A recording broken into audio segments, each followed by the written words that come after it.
semuanya, selamat datang di MH Talk, tempat kita ngobrolin segala sesuatu yang dekat dengan kehidupan kita atau bahkan yang sedang ramai di media sosial. Nah, kali ini kita kedatangan bintang tamu yang spesial nih teman-teman. Ada dengan Kak Juhdan. Kak Juhdan dari mana Kak? Aku dari SMA 12 Bandung. SMA 12, berarti daerah Sekejati ya? Ya. Oh iya betul.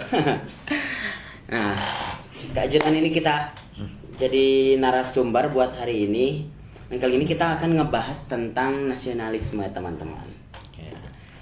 Khususnya tentang nasionalisme yang mulai luntur di kalangan remaja nih. Nah, ya kan? Oke, bagus. Padahal kan rasa nasionalisme ini tuh kan penting ya buat golongan anak muda sekarang gitu. Ya, setuju. Buat membangun rasa memiliki, rasa cinta tanah air gitu kan. Nah, menurut kalian sendiri, apakah nasionalisme itu sangat begitu penting gitu buat Indonesia atau buat golongan anak muda? Kalau menurut perspektif saya ya, terkait nasionalisme ini ya, kalau kita ambil dari pengertian nasionalisme sendiri, nasionalisme itu adalah rasa di mana seseorang itu berjuang dan mencintai tanah airnya, begitu. Jadi kalau dilihat dari pengertian, maka dapat disimpulkan bahwa nasionalisme ini sangatlah penting, terutama di kalangan anak muda yang mana mereka masih memiliki kekuatan untuk membela dan mencintai negaranya sendiri, seperti itu. Oke. Betul. Nah, jadi ya benar kata Fauzan juga betul. Jadi nasionalisme itu dari kata nasional dan ujungnya ada isme. Artinya rasa kebangsaan. Jadi nasionalisme itu betul bisa diartikan sebagai rasa memiliki, rasa mencintai terhadap bangsa dan negara kita. Kalau nasionalisme di Indonesia jadi tentu rasa kebangsaan terhadap bangsa Indonesia, bangga sebagai bangsa Indonesia dan juga mencintai bangsa Indonesia. Seperti itu. Nah, tapi kan di golongan anak muda sekarang tuh mulai luntur ya. Banyak yang berpikiran bahwa nasionalisme itu kayak buat apa sih gitu. Bahkan dengan kata-kata cinta tanah air juga mereka tuh kayak udah jadi bahan ejekan gitu. Kayak apa sih gitu cinta tanah air. Nah, padahal kan cinta tanah air itu tidak hanya sekedar hormat kepada bendera merah putih atau bahkan hanya sekedar menghafal Pancasila, tapi banyak hal-hal yang lain lebih dari sekedar itu gitu. Ya, hal tersebut bisa ditimbulkan karena anak muda pada saat ini ya kehilangan makna identitas terhadap makna nasionalisme itu sendiri. Kayak misalkan tadi nih, jadi mereka tidak tahu apa yang dimaksud dengan nasionalisme ini. Yang mereka tahu hanyalah seperti merayakan 17 Agustus, merayakan bukan merayakan, apa namanya kalau setiap pagi itu upacara bendera. Nah, jadi mereka hanya sebagai simbolis tanpa adanya aksi di dalam jiwa mereka untuk mencintai Indonesia, dan mereka juga tak paham bagaimana caranya mencintai Indonesia. Mungkin nanti buat itu kita bakal bahas di pembahasan selanjutnya ya. Iya. Bagaimana ininya. Nah, tapi bentar. Kalau menurut saya justru belum tentu yang dikatakan Lutfi tadi, yang menyatakan bahwa pemuda itu nasionalismenya luntur.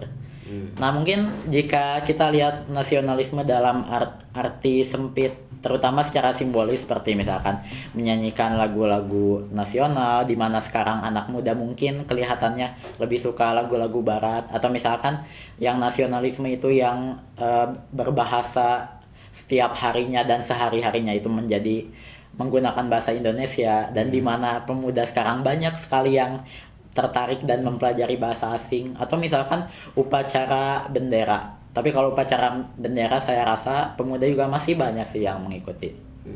Nah, karena tapi ini ya betul, ini akan dibahas di yang selanjutnya. Jadi nasionalisme itu jangan kita lihat dalam artian yang sempit kan, seperti hanya menggunakan bahasa Indonesia lalu upacara bendera atau menyanyikan lagu-lagu kebangsaan, tapi kita harus melihat nasionalisme ini secara lebih luas seperti itu. Jadi belum tentu anak muda itu tidak nasionalis. Itu dulu. Oke. Tapi bagaimana nih dengan sesuatu yang waktu itu sempat ramai di media sosial tentang hashtag kabur aja dulu nih. Oke. Oh itu ya. Yang sempat ramai di Twitter kan awal-awalnya tentang anak muda yang lebih memilih untuk pergi keluar negeri dulu untuk kerja di luar negeri atau bahkan untuk kuliah. Ya. Oh ya, itu cukup menarik ya karena itu sempat tren juga di Twitter sekitar tahun 2023 akhir ya sampai 2024 sampai 2025. Enggak deh, kalau nggak salah 2024 Oh iya, betul. apa ya, pas awal pengangkatan Prabowo deh kalau nggak salah sama akhir pemerintahan Jokowi. Nah, yang itu ya. Pertengahan 2024 ya, kalau nggak salah. Segitu. Nah, jadi apa yang melatar belakangi kenapa mereka melakukan aksi tersebut itu ternyata didasari pemerintah yang tak dapat memenuhi apa yang mereka inginkan, apa yang mereka harapkan. Seperti contohnya, pemerintah tidak berkeadilan di dalam politik atau di dalam hukum maupun di dalam pendidikan. Mereka rasa bahwa dengan mereka pergi ke luar negeri dan kemudian mereka berkarir maupun melakukan pendidikan mencari ilmu di sana, ternyata itu lebih baik dibandingkan apa yang mereka dapatkan di Indonesia. Seperti itu. Mereka merasa bahwa pemerintah belum bisa menyediakan wadah untuk pemuda saat ini, seperti itu. Bahkan waktu itu Jepang siap buat menerima bangsa Ya, Indonesia. jadi menyambut baik tagar kabur aja dulu. Nah, tapi kalau menurut saya, nah ya betul yang dikatakan Fauzan itu. Jadi simpelnya tagar kabur aja dulu itu merupakan lebih ke bentuk kritik terhadap pemerintahan yang ada. Jadi bentuk kritik terhadap misalkan tadi penegakan keadilan yang kurang, habis itu korupsi yang ada di pemerintahan, habis itu kondisi ekonomi yang tidak menentu, itu adalah kritik terhadap pemerintah. Nah, tapi kita bisa lihat juga di sini. Tadi kan dikaitannya adalah apakah tagar kabur aja dulu itu menandakan pemuda itu tidak nasionalis kan, seperti itu. Nah, yang perlu dipertanyakan adalah tadi apakah artinya tagar kabur aja dulu kan sudah kita interpretasikan sebagai kritik terhadap pemerintah. Artinya kalau begitu simpelnya adalah apakah kritik terhadap pemerintah itu menggambarkan pemuda yang tidak nasionalis? Nah, kalau menurut saya itu sama sekali bukan. Jadi justru kebalikannya. Jadi para pemuda yang mereka berani vokal, berani mengkritik pemerintah, justru itu merupakan para pemuda yang bisa saja nasionalis. Mengapa nasionalis? Karena pemuda itu justru dia aware, dia peduli terhadap isu-isu yang ada di negaranya. Bagaimana kondisi politiknya yang sekarang mungkin sedang kacau, bagaimana kondisi ekonomi, bagaimana kondisi sosialnya, apakah keberagaman itu masih dalam harmoni atau justru keberagaman yang ada itu membuat perpecahan seperti itu. Justru remaja-remaja kita itu menginginkan Indonesia itu menjadi lebih baik ya, dengan betul. adanya kritik ini terhadap pemerintah. Tapi kan maksudnya gini ya, mereka yang pergi ke luar negeri, contohnya saja untuk memulai pendidikan di sana, bentuk nasionalismenya itu dengan cara mereka kembali ke Indonesia dan menerapkan pendidikan yang ada di sana, seperti itu kan. Tapi kalau semisal tidak, bagaimana? Kalau semisal mereka ternyata lebih nyaman di luar negeri seperti itu, dan mereka tidak berkeinginan lagi ke Indonesia, apakah berarti mereka tidak nasionalis? Oh ya, oke. Itu juga hal yang menarik karena kan tadi yang saya bilang itu bisa saja yang mengkritik itu nasionalis kan, bisa saja yang membuat tagar kabur aja dulu juga. Tapi di sisi lain kita juga bisa melihat bahwa itu mungkin bisa saja kemungkinan lainnya adalah pemuda-pemuda itu menjadi tidak nasionalis, di mana mereka sudah muak dengan keadaan yang ada. Nah, tapi kalau kita membawa ke arah situ, jadi pertanyaannya adalah haruskah kita menjadi pemuda yang nasionalis di kondisi ekonomi, sosial, dan politik yang tidak menentu seperti ini? Nah, itu kan pertanyaan besarnya. Nah, apakah nasionalisme itu harus ada dalam pemuda kalau negaranya sendiri tidak peduli terhadap bangsanya? Kalau negaranya sendiri tidak nasionalis, apakah pemudanya harus nasionalis? Nah, itu kan. Iya. Aduh. Ya, maka yang memang ternyata harus dibenahi bukan hanya dari masyarakat secara luas seperti itu. Betul. Bukan hanya anak muda yang perlu dibenahi. Ternyata dari pemerintah sendiri mereka tidak menggambarkan apa yang disebut dengan mencintai tanah air tersebut. Di mana mereka belum bisa berkeadilan, belum bisa memberikan kontribusi yang lebih ya. Padahal kan mereka itu dibayar untuk membenahi atau memberikan solusi terhadap problematika yang ada di negara ini. Namun ternyata mereka masih belum bisa buat melakukan atau membereskan masalah-masalah tersebut. Ya. Makanya muncullah mungkin ya beberapa pemuda yang kritis untuk membangun nasionalisme dalam pemerintahan itu sendiri. Ya. Nah, bagaimana nih cara menumbuhkan sikap nasionalisme bagi generasi muda yang kritis gitu? Oke. Menurut kalian sendiri. Kalau Fauzan menurut dulu. aku ya, nggak Tahu. apa duluan. Oh ya udah. Kalau menurut aku contohnya kita sekalian lanjutin yang tadi deh. Misalkan kasus anak muda yang keluar negeri terus dia itu misalkan setelah dia keluar negeri dia kan memiliki pilihan apakah dia ingin kembali ke Indonesia atau dia berkarir atau menetap di luar negeri. Nah saya soalnya ada satu contoh nyata juga. Ada teman saya punya ada 2 teman. Yang satu dia itu sekarang lagi ada di Mesir, lagi kuliah di Mesir. Yang satu lagi dia sekarang bukan kuliah, masih SMA sama kelas 11. Sama ada satu lagi teman saya yang sedang bersekolah di Belanda. Nah, kalau teman saya yang satu yang di Mesir, dia itu ingin melanjutkan studinya terus dari sekarang masih SMA, lalu dia ingin melanjutkan hingga S1 atau mungkin S2. Tapi dia memiliki niat, yang saya tangkap dia memiliki niat untuk kembali ke Indonesia dan membangun Indonesia. Nah itu kenapa bisa begitu? Kalau yang teman saya yang satu ini, saya menangkapnya karena dia itu orangnya memang sangat-sangat nasionalis gitu. Ya jadi dia mah memang peduli banget artinya. Nah tapi teman saya yang satu lagi yang dari Belanda, dia itu minat dia itu lebih ke sains. Dia itu ingin nanti melanjutkan sekolah S1, S2 bahkan mungkin hingga S3 di bidang sains. Kalau nggak salah itu terkait ekonomi, mungkin ekonometri. Nah terus saya tanya ke dia, kamu cita-citanya mau jadi apa? Nah terus teman saya ini menjawab dia ingin menjadi dosen. Nah tapi dia bilang dia tidak ingin menjadi dosen di Indonesia. Nah, kenapa saya tanya lagi? Kenapa kamu nggak mau jadi dosen di Indonesia? Karena seperti yang kita semua tahu bahwa pengajar di Indonesia itu kurang mendapatkan apresiasi. Bahkan dosen sekalipun dari gajinya yang kecil hingga waktu itu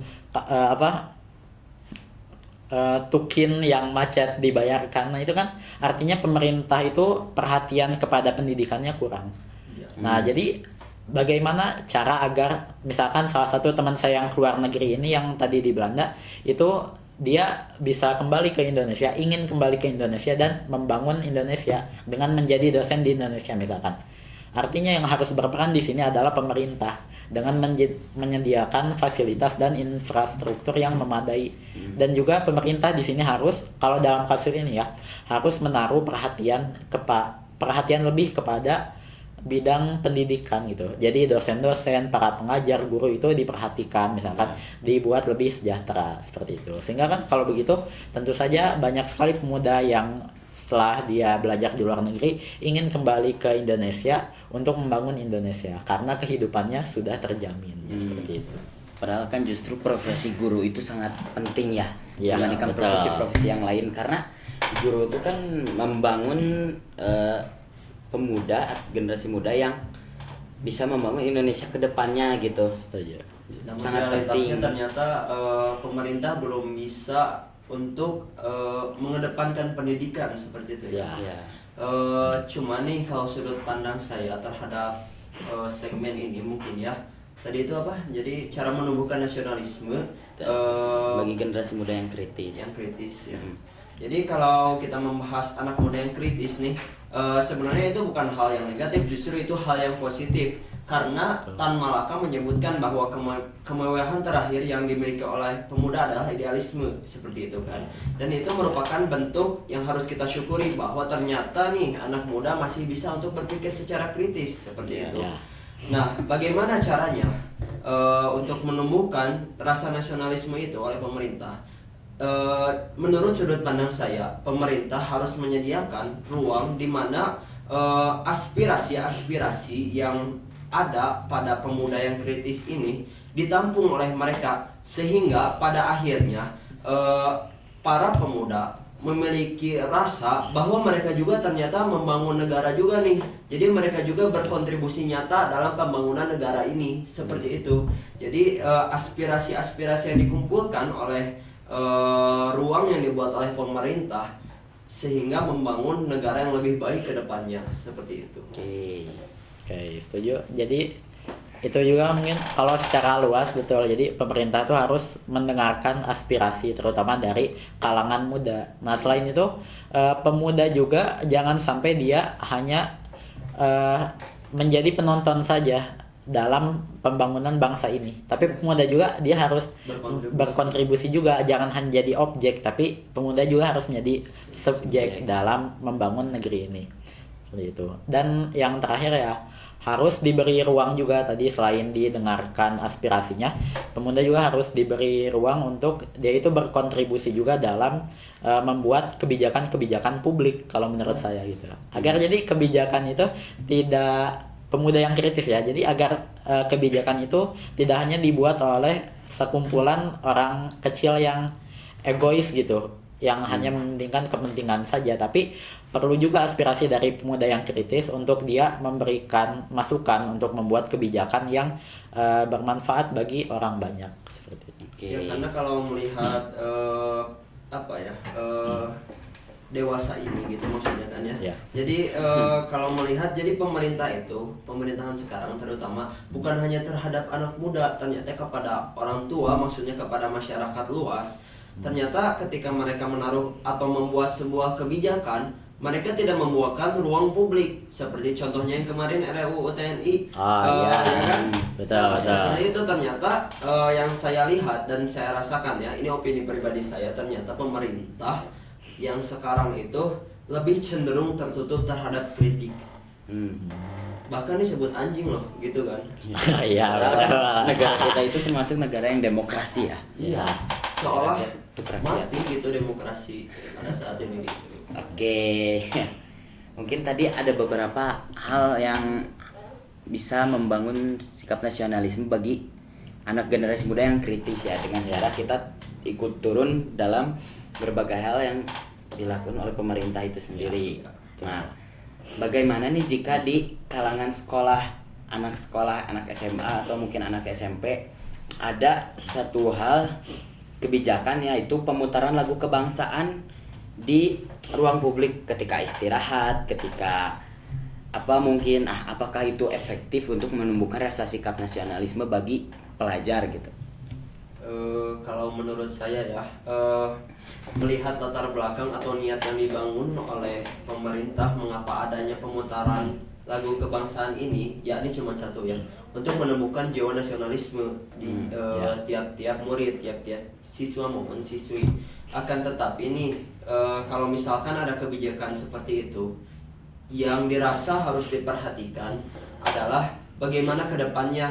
Apakah mereka hanya seolah mendengarkan tanpa mengetahui makna yang terkandung di dalam lagunya, yang pada akhirnya itu hanya sebuah kebiasaan nih, hanya sebuah kebiasaan tanpa mereka nggak tahu nih, emang makna dari lagu Indonesia Raya apa sih, siapa yang nyiptainnya gitu. Jadi mereka nggak tahu sejarah dan maknanya, seperti itu.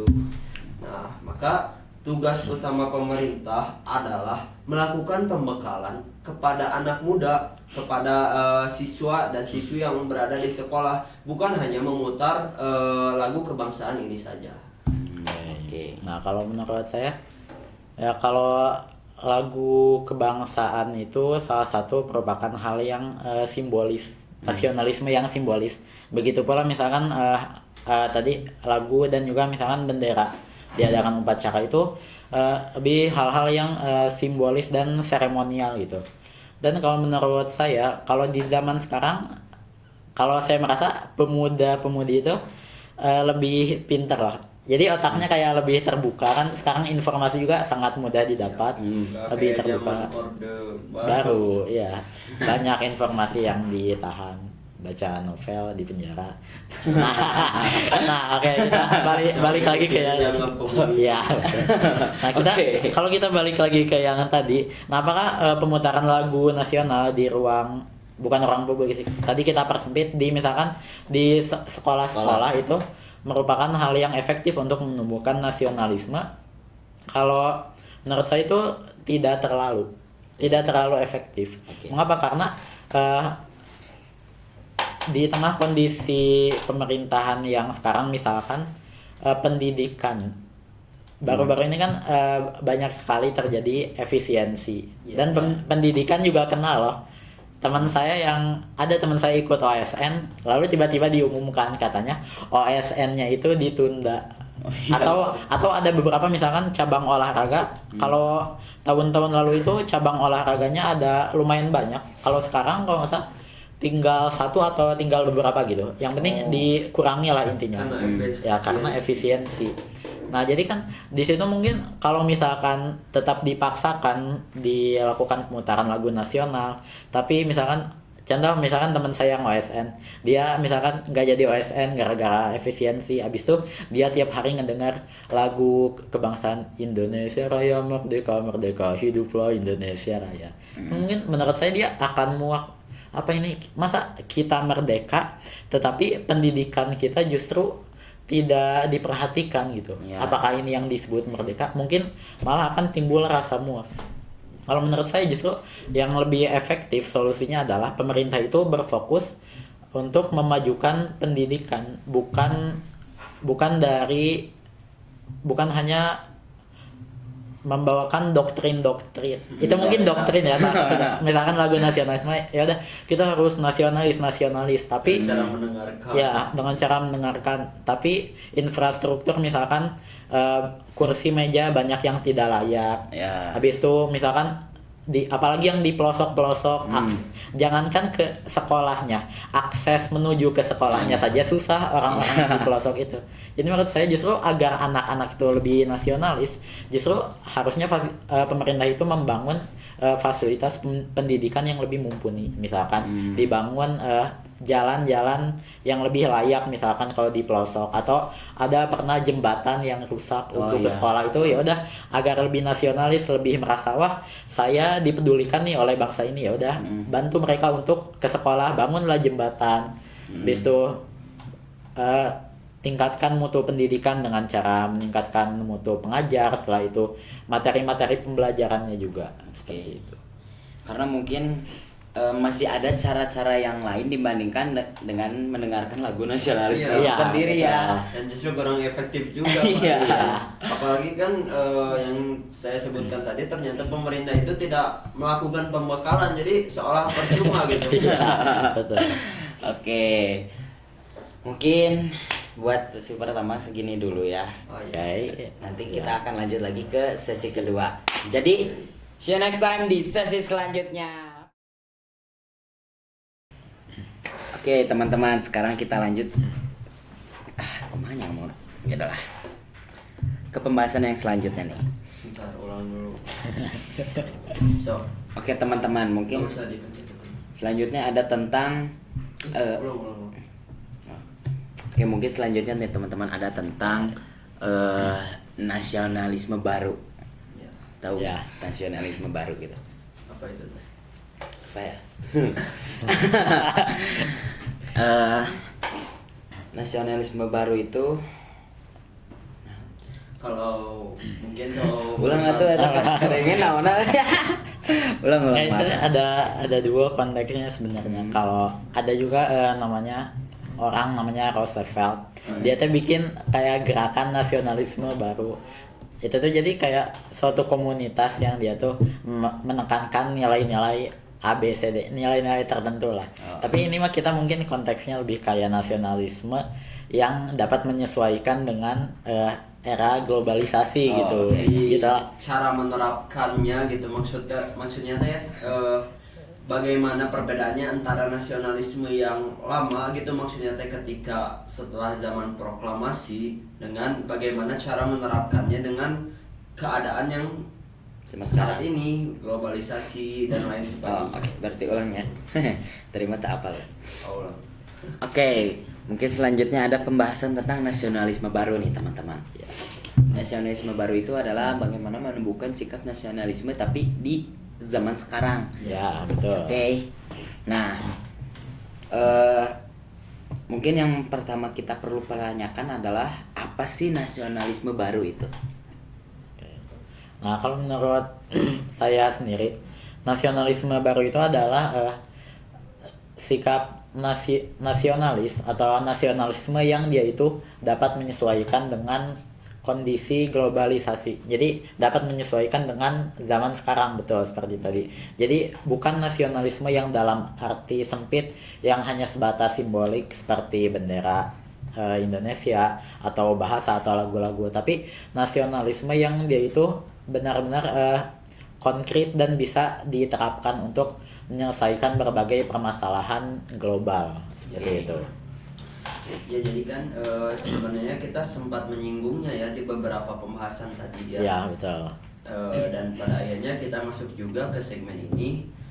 Ada beberapa cara mungkin ya, beberapa aspek yang mungkin diterapkan di dalam nasionalisme baru ini, yakni menghalang cara berpikiran lama kita mengenai nasionalisme yang lama, yakni yang tadi dijelaskan oleh Judan. Bagaimana caranya? Nah, kita dapat menerapkannya dengan yang pertama mungkin dengan hal-hal yang bersifat ringan dan mungkin tak terlalu wah juga gitu. Misalkan nih, dengan cara kita giat belajar di dalam kelas juga, itu membuktikan bahwa kita memiliki kecintaan terhadap Indonesia.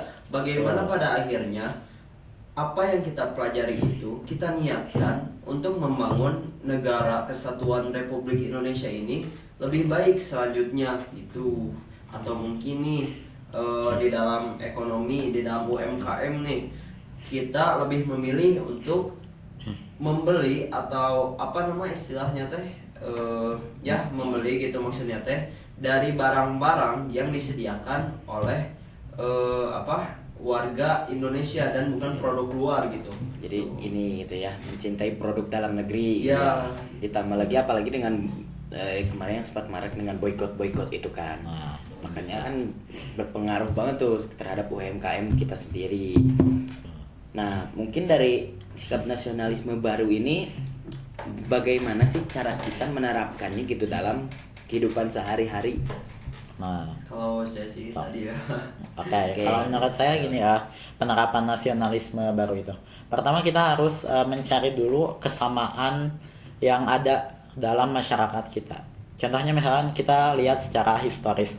Kalau zaman dulu perjuangan sebelum kemerdekaan ya, sebelum semuanya bergabung, perjuangan itu masih bersifat kedaerahan. Oke. Tapi di situ orang-orang akhirnya sadar nih, masyarakat Indonesia itu kalau mereka itu ternyata punya satu tujuan sama, yaitu mereka ingin merdeka, mereka ingin bebas dari para penjajah.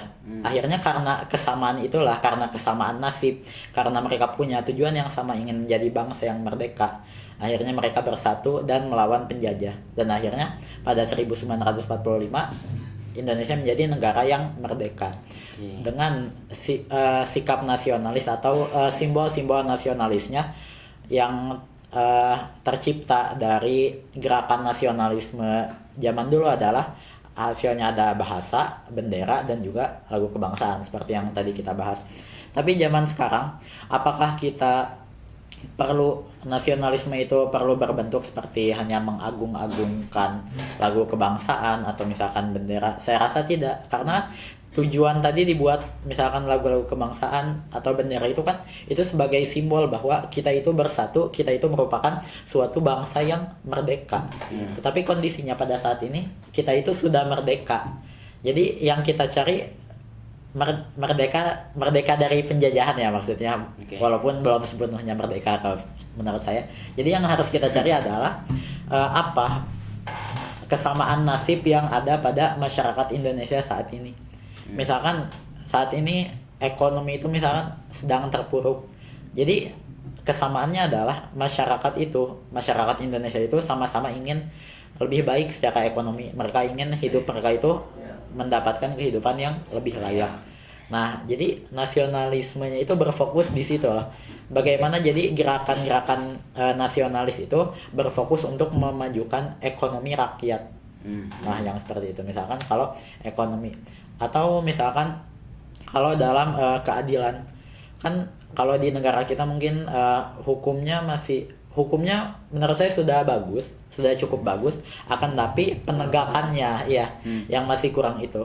Jadi nasionalismenya itu berfokus kepada bagaimana agar hukum itu semua diterapkan sama rata gitu. Jadi kesamaan di depan hukum. Jadi mau pejabat, mau rakyat biasa itu semuanya itu sama-sama setara gitu di hadapan hukum. Jadi nasionalisme itu berfokus kepada gerakan-gerakan yang akan membawa kesejahteraan bagi masyarakat. Gitu. Berarti memang hukumnya itu sudah bagus tapi penerapannya belum terlalu efektif mungkin ya, belum merata gitu dalam pengaplikasiannya. Contoh itu yang kasus yang kemarin sempat ramai ya, yang Harvey Muiz itu. Jadi kan dia dia merugikan negara sebanyak 271 triliun. Pada kasus yang sama juga ternyata ada nenek-nenek yang mengambil 6 buah batang atau 5 kalau nggak salah, dan satu batangnya itu dihargai 50.000. Akan tetapi ketika di pengadilan nih, Harvey Muiz mendapatkan vonis yang tak sesuai dengan apa yang telah ia lakukan. Ia hanya mendapatkan 6,5 tahun penjara, walaupun sekarang sudah dirubah nih sebenarnya jadi 20 tahun kalau nggak salah ya. Dan denda yang tak sebesar apa yang dilakukannya, saya lupa lagi berapa ya. Sedangkan nenek-nenek yang mengambil 6 batang kayu jati itu ya, dia diterapi hukuman 500 juta denda dan 5 tahun penjara. Sungguh tak adil rasanya kan. Bagaimana kita melihat kondisi hukum di Indonesia, ternyata tumpul sebelah hukum di Indonesia itu seperti itu. Ini mungkin dengan tadi yang satu tujuan yang dibicarakan oleh Judan yang misalnya tentang ekonomi kan, makanya timbullah beberapa ada tentang demo buruh mungkin ya. Nah, berpengaruh. Nah, dari demo ini, demokrasi misalnya dari mahasiswa atau dari rakyat gitu. Nah, apakah demonstrasi itu merupakan bentuk nasionalisme atau ketidakpuasan? Menurut perspektif saya pribadi, demonstrasi, tadi pertanyaannya apakah demonstrasi itu adalah sebuah ketidakpuasan atau bentuk nasionalisme?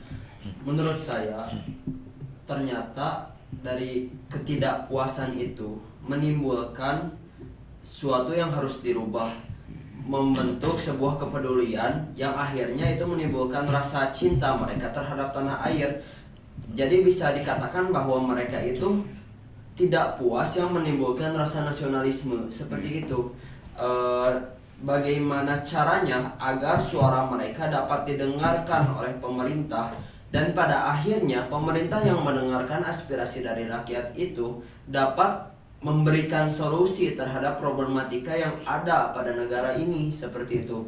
Sedangkan nih di sela-sela demonstrasi itu, apakah itu bagian anarkis dan lain sebagainya, saya rasa itu juga termasuk bentuk nasionalisme. Sudut pandang saya terhadap aksi anarkis ini ya, mengapa mereka melakukan aksi anarkis? Karena ternyata demo yang dilakukan secara damai pun tak dapat didengarkan. Oleh karena itu, hal yang harus dilakukan ketika demonstrasi adalah melakukan pembatasan terhadap ruang gerak di dalam perkotaan. Contohnya ketika demonstrasi kemarin di DPRD Kota Bandung di daerah Jalan Diponegoro ya. Nah, mereka membatasi transportasi, mereka merusak halte, mereka membatasi jalan supaya pada akhirnya ekonomi yang ada di Kota Bandung itu terhenti seperti itu. Dan itu merupakan sebuah bentuk kepedulian mereka terhadap apa yang mereka ingin suarakan seperti itu. Oke. Nah ini ada yang menarik nih yang bisa saya tanggapi yang terkait anarkisme.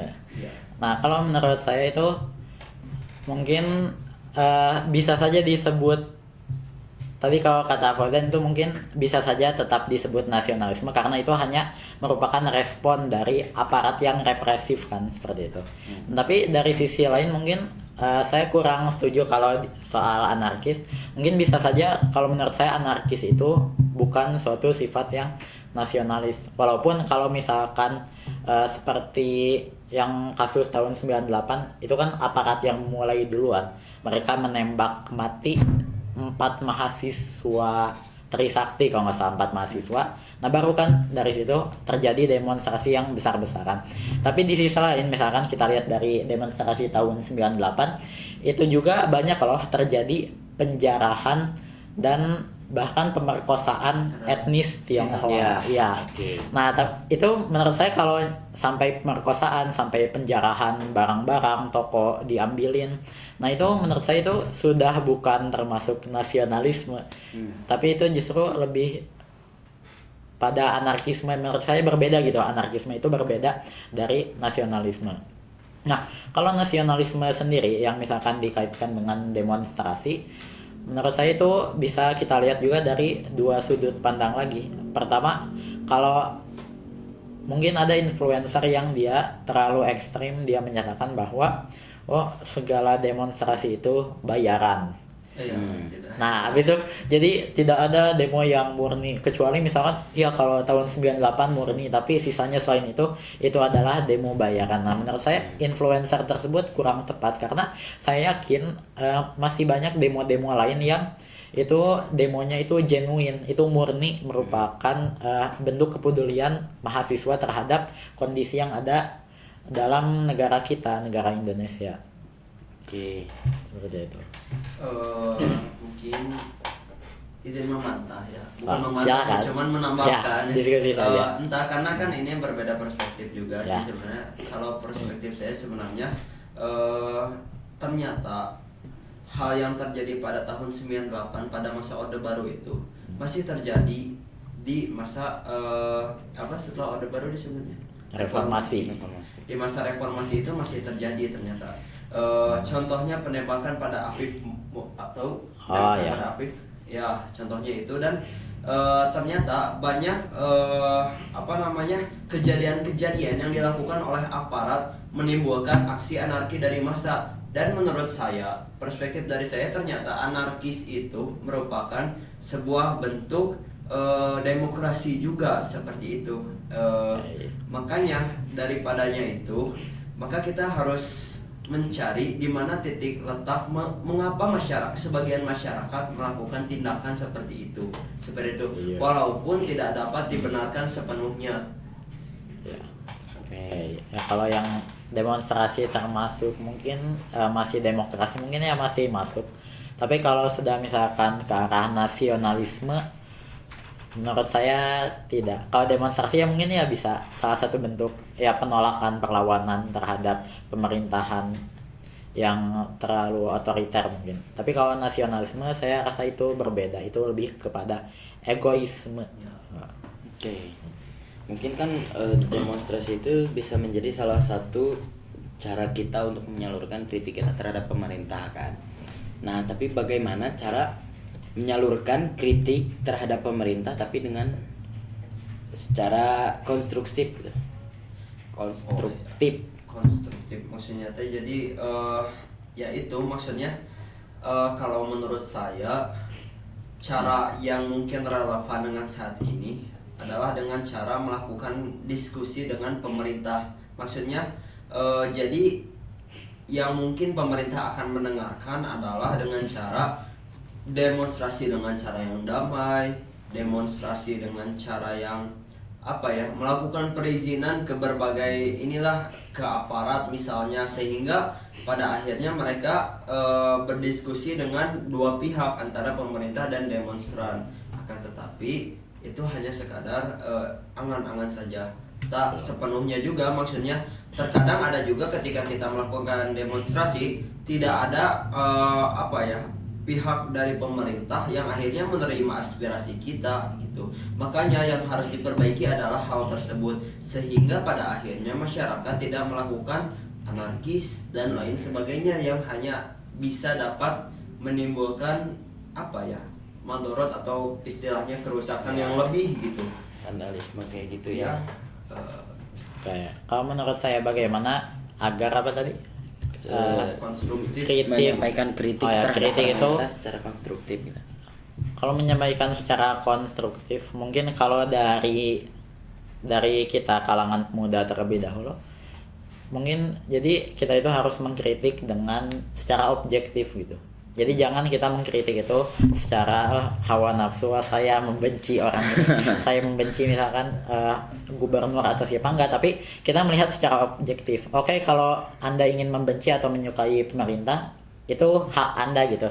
Tapi Anda misalkan jika ingin mengkritik untuk membangun pemerintahan, Anda harus melihatnya secara objektif.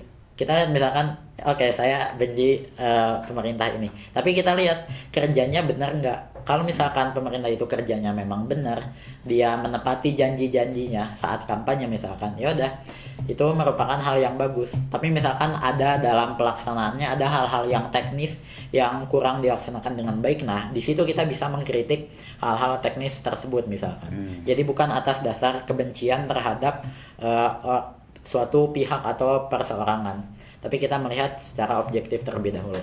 Kedua, agar suatu kritik itu bisa konstruktif bagi yang dikritiknya, maka yang dikritiknya juga dia harus menerima kritik itu dengan lapang dada. Seperti tadi, harus membuka dialog terbuka dengan publik.